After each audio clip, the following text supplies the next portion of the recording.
Hello दोस्तों इस video में साइकोलॉजी एंड पेडागोजी से संबंधित कुछ महत्वपूर्ण प्रश्नों पर बात करेंगे जो कि पिछले एग्जाम में पूछे जा चुके हैं। ठीक है, इसलिए आपसे रिक्वेस्ट है कि वीडियो को पूरा ज़रूर देखें, साथ ही कमेंट करके बताएं कि आपको वीडियो कैसा लगा। इसी के साथ दोस्तों चैनल को भी सब्सक्राइब करें, बेल आइकन को प्रेस करें ताकि आने वाले वीडियोज़ के अपडेट आपको मिलते रहें। आज का हमारा पहला क्वेश्चन है, भाषा अवबोधन से संबंधित विकार है। भाषा अवबोधन से संबंधित विकार कौन सा है? चलाघात, पठन वैकल्य, वाकु शब्द रोग या भाषाघात। तो दोस्तों यहाँ पे ऑप्शन डी राइट होगा, भाषाघात। ठीक है, जो भाषा अवबोधन से संबंधित विकार है। सेकंड क्वेश्चन है, वृद्धि एवं विकास में क्या संबंध है? तो वृद्धि एवं विकास में क्या संबंध है? एक दूसरे के विरोधी हैं, एक दूसरे के समान हैं, एक दूसरे के पूरक है, या कह सकते हैं कि उपयुक्त सभी। तो दोस्तों यहाँ पे बहुत ही अच्छा क्वेश्चन है, ये थर्ड ग्रेड शिक्षक 2012 में पूछा गया क्वेश्चन है। वृद्धि एवं विकास एक दूसरे के पूरक होते हैं। ठीक है, ऑप्शन सी राइट होगा।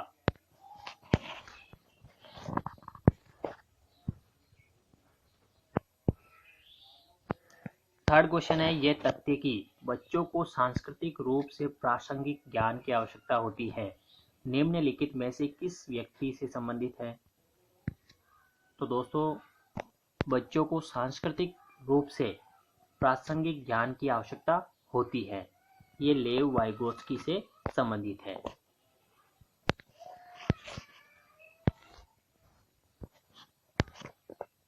फोर्थ क्वेश्चन है, कौशल सीखने की पहली अवस्था है। तो कौशल सीखने की जो पहली अवस्था है वो है अनुकरण द्वारा सीखना। ठीक है, अनुकरण हमारी यहाँ पे कौशल सीखने की पहली अवस्था है। पांचवा क्वेश्चन है, निम्नलिखित में से कौन पिछड़े बच्चों की समस्याएं होती है? यानी कि इनमें से कौन सी जो है वो पिछड़े बच्चों की समस्याएं होती है? कम शैक्षणिक योग्यता, स्वयंगात्मक समस्याएं, सामाजिक समस्याएं, या इनमें से कोई नहीं। तो दोस्तों इनमें से कोई नहीं हमारा राइट आंसर होगा। छठा क्वेश्चन है, प्रतिभाशाली शिक्षार्थियों के लिए, जो प्रतिभाशाली शिक्षार्थी हैं उनके लिए शिक्षक को पहल करनी चाहिए और समस्या समाधान की मुख्य भूमिका निभानी चाहिए, या अभी क्षमता को कौशल के रूप में समझना सही है, या फिर प्रगति का निरीक्षण करने की आवश्यकता सही है, या कह सकते हैं कि शिक्षक को अनुकूलन करना चाहिए जैसे विद्यार्थी में बदलाव आता है।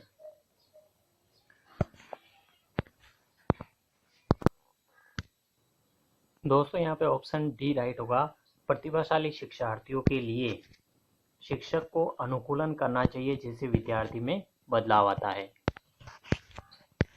सातवां क्वेश्चन है, आप एक शिक्षिका अथवा शिक्षक के रूप में रैगिंग और धमकाने के सख्त विरोधी हैं तथा इस संदर्भ में विद्यालय में पोस्टर लगवाते हैं तथा समिति बनवाते हैं।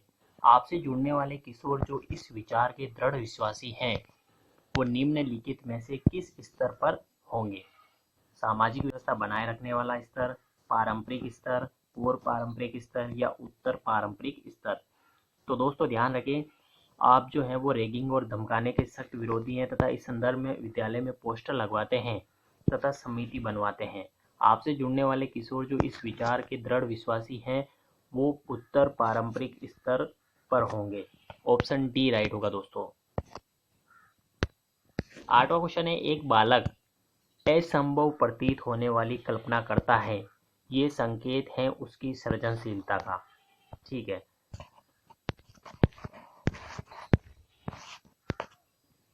नौवां क्वेश्चन है, सृजनात्मकता एवं बुद्धि के सहसंबंध के बारे में निम्न में से कौन सा कथन सही है? तो दोस्तों बहुत ही अच्छा क्वेश्चन है, राजस्थान सेकंड ग्रेड अंग्रेजी शिक्षक भर्ती 2010 में पूछा गया क्वेश्चन है कि सृजनात्मकता एवं बुद्धि के सहसंबंध के बारे में कौन सा कथन सत्य है?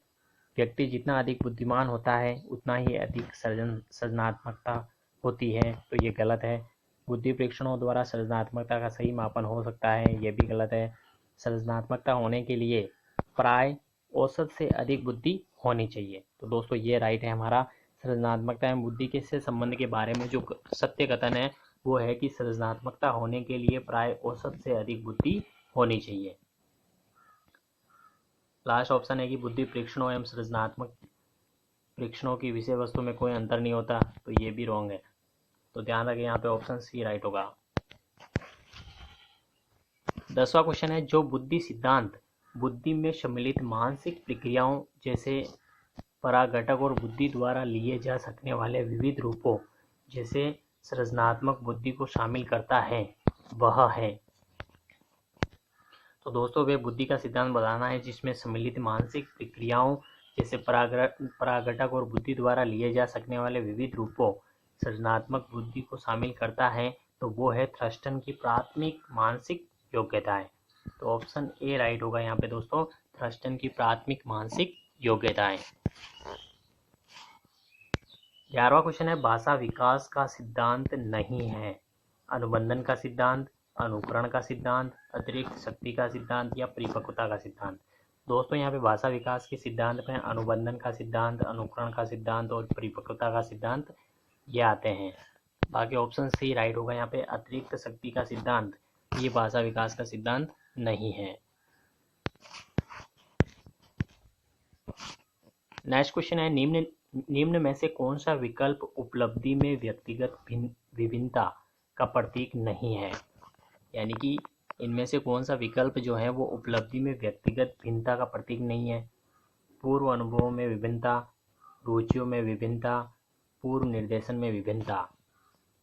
तो यहाँ पे लिंग में विभिन्नता हमारा आंसर राइट होगा, ऑप्शन बी राइट है दोस्तों, ध्यान रखें। उपलब्धि में व्यक्तिगत भिन्नता का जो प्रतीक है वो है पूर्व अनुभव में विभिन्नता, रुचियों में विभिन्नता और पूर्व निर्देशन में विभिन्नता। ठीक है, तो यहाँ पे जो प्रतीक नहीं है वो है लिंग में विभिन्नता, ऑप्शन बी राइट होगा। 13वां क्वेश्चन है, शिक्षार्थियों को सबसे कम प्रतिबंधित विद्यालय वातावरण में रखने के माध्यम से विद्यालय दूसरे बच्चों को संवेदनशील बनाता है कि लाभान्वित बच्चों को दबाए नहीं और उन्हें नीचा न दिखाए। तो ऑप्शन ए यहाँ पे राइट होगा कि शिक्षार्थियों को सबसे कम प्रतिबंधित विद्यालय वातावरण में रखने के माध्यम से विद्यालय दूसरे बच्चों को संवेदनशील बनाता है कि वे लाभान्वित बच्चों को दबाए नहीं और उन्हें नीचा न दिखाएं। 14वां क्वेश्चन है, आत्म प्रत्यय से तात्पर्य आत्म संप्रत्यय या प्रत्यय से तात्पर्य व्यक्ति के अपने व्यवहार, योग्यताओं एवं विशेषताओं का मूल्य आकलन व अभिव्यक्तियों की समग्रता से है। आत्म प्रत्यय की ये परिभाषा देने वाले कौन है। तो दोस्तों ये राजस्थान सेकंड ग्रेड अध्यापक भर्ती 2012 में पूछा गया क्वेश्चन है कि आत्म संप्रत्यय से तात्पर्य व्यक्ति के अपने व्यवहार, योग्यताओं एवं विशेषताओं का मूल्य आकलन व अभिव्यक्तियों की समग्रता से है।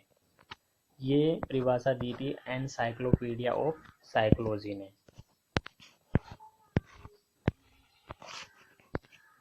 15वां क्वेश्चन है, शिक्षा मनोविज्ञान सहायक है। तो शिक्षा मनोविज्ञान किसमें सहायक है। स्वयं को समझने में, बाल को समझने में, मिश्रण विधियों को के चयन में या संपूर्ण शैक्षिक प्रक्रिया में।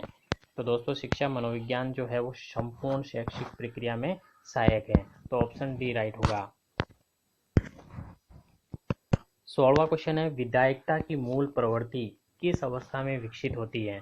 दोस्तों विधायकता की जो मूल प्रवृत्ति है वो किशोरावस्था में विकसित होती है। तो बहुत ही अच्छा क्वेश्चन है दोस्तों, राजस्थान सेकंड ग्रेड एग्जाम में पूछा गया क्वेश्चन है, विधायकता की जो मूल प्रवृत्ति है वो किशोरावस्था में विकसित होती है। कौन सा सूत्र सही है। परिपक्वता प्लस अधिगम बराबर विकास, परिपक्वता इंटू अधिगम बराबर विकास, परिपक्वता प्लस विकास बराबर अधिगम या विकास प्लस अधिगम बराबर परिपक्वता। तो दोस्तों यहाँ पे जो सही सूत्र है वो है परिपक्वता प्लस अधिगम बराबर विकास। 18वां क्वेश्चन है, सीखने का सर्वाधिक उपयुक्त अर्थ है। तो सीखने का जो सर्वाधिक उपयुक्त अर्थ है वो है व्यवहार में परिमार्जन, ऑप्शन सी राइट होगा। 19वां क्वेश्चन है, निम्नलिखित में से कौन सा बुद्धि का सिद्धांत संज्ञानात्मक प्रक्रिया पर आधारित है। तो दोस्तों बहुत ही अच्छा क्वेश्चन है, इंपॉर्टेंट क्वेश्चन है ये कि कौन सा बुद्धि का सिद्धांत संज्ञानात्मक प्रक्रिया पर आधारित है। तो संज्ञानात्मक प्रक्रिया पर जो आधारित बुद्धि का सिद्धांत है वो है स्टर्नबर्ग का त्रितंत्र सिद्धांत। ठीक है, ऑप्शन ए राइट होगा, स्टर्नबर्ग का त्रितंत्र सिद्धांत। लास्ट क्वेश्चन है, सेल्डन ने व्यक्तित्व को किस आधार पर वर्गीकृत किया है। तो सेल्डन ने व्यक्तित्व को शारीरिक रचना के आधार पर वर्गीकृत किया है, ऑप्शन ए यहाँ पे राइट होगा। तो दोस्तों ये थे साइकोलॉजी से संबंधित पिछली एग्जाम में पूछे गए कुछ महत्वपूर्ण प्रश्न। मैं रोज़ इसी तरह के क्वेश्चंस आपके सामने प्रस्तुत करूंगा। आपसे रिक्वेस्ट है कि वीडियो को लाइक करें, अधिक से अधिक दोस्तों के साथ शेयर करें, चैनल को सब्सक्राइब करें, साथ ही बेल आइकन को भी प्रेस करें ताकि आने वाले वीडियोस के अपडेट आपको मिलते रहें। धन्यवाद।